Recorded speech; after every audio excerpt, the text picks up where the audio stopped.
এই যে এই ধরনের ব্যতিক্রম ধর্মীয় আয়োজনটা কেন আসলে? আমরা চাই যে ওই ঐতিহ্যবাহী খেলাগুলা আমাদের মানে এগুলো বেঁচে থাকুক, কারণ এগুলোর সংখ্যা কমে আসতেছে দিন দিন। সুতরাং আমাদের সমাজে যারা আছে, বিশেষ করে তরুণ প্রজন্ম এবং আমাদের প্রবীণও যারা আছে, কারণ আজকে যে খেলাটা আপনারা দেখতে পাচ্ছেন, যেখানে আমাদের কৃষক ভাইরা আছে এবং আমাদের তরুণ প্রজন্ম যারা আছে তারাও এখানে অংশগ্রহণ করতে পারছে।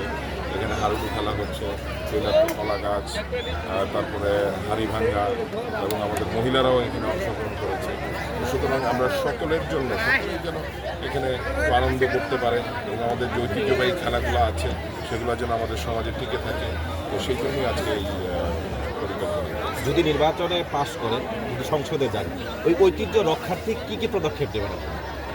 অবশ্যই এই যে আজকের যে আপনার আয়োজন, এটা তো সেই ঐতিহ্য রক্ষার জন্যই আমরা আয়োজনটা করেছি। এই ধরনের আরও আয়োজন আমরা বৃদ্ধি করব এবং এটা আরও বড় পরিসরে যেন হয় সেই আয়োজনটা আমরা করব।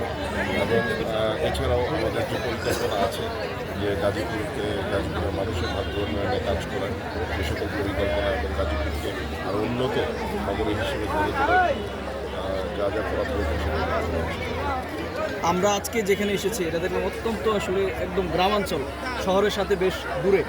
আসলে এই এলাকাটার উন্নয়নে কী ধরনের ভূমিকা রাখবেন?